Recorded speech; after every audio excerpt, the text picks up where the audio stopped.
عاجزی ہوتی ہے، وہ وائٹ بورڈ پر سب سے اوپر جو نامی اس میں گرامی لکھا ہوا ہے، میرے نبی کے صحابی سیدنا حضرت ابو ذر غفاری رضی اللہ تعالیٰ عنہ، وہ حضور کی بارگاہ میں حاضر ہوئے، جبریل امین پہلے ہی حاضر تھے، ان کو دیکھ کر فرمانے لگے یا رسول اللہ صلی اللہ علیہ وآلہ وسلم، یہ آپ کے غلام ابو ذر غفاری ہیں نا؟ اللہ کے محبوب صلی اللہ علیہ وآلہ وسلم نے ارشاد فرمایا ہاں، لیکن اے جبریل تو نے میرے غلام کا نام اس طرح لیا ہے جس طرح تیرا بڑا گہرا یارانہ ہے اس سے، اور تو بڑا پرانا اس سے جان پہچان رکھتا ہے۔ جواب میں جبریل امین نے عرض کی یا رسول اللہ صلی اللہ علیہ وآلہ وسلم، میں ہی نہیں، صرف میں ہی نہیں، بلکہ عرش کی ساری مخلوق میں ابو ذر کا بڑا چرچا ہے، عرش کی ساری مخلوق ابو ذر کو جانتی ہے۔ اب اللہ نے اپنے محبوب کو سب سے زیادہ علم دیا ہے، لیکن میری سرکار نے ہم پر کرم فرمانا تھا،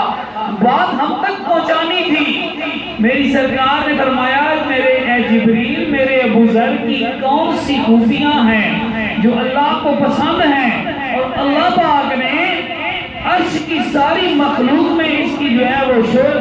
بٹھا دی ہے، تعارف کروا دیا ہے۔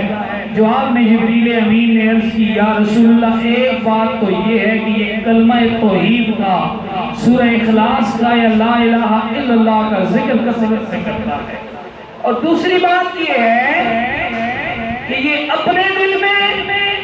اپنے آپ کو سب سے کمتر سمجھتا ہے، اس کی اسی عاجزی نے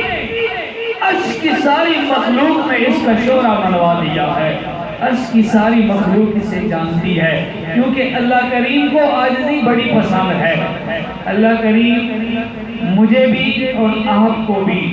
ان 6 خصوصیات سے بچائے، ان 6 کاموں سے اپنے 3 اعضاء کو بچا کے رکھنے کی توفیق عطا فرمائے۔ ہمیں دل کو حسد سے اور کینے سے بچانے کی، زبان کو جھوٹ اور غیبت سے بچانے کی، اور نظر کو بدنگائی سے اور دوسروں کو حقارت سے، نفرت سے دیکھنے سے بچانے کی توفیق عطا فرمائے، اور رمضان کے روزے رکھنے کی توفیق عطا فرمائے، اور جن کے پاس اللہ نے وسعت دی ہے انہیں زکوٰۃ دینے کی، حج کرنے کی، اور دیگر جہاد کی جنہیں توفیق ہے جہاد کرنے کی توفیق عطا فرمائے۔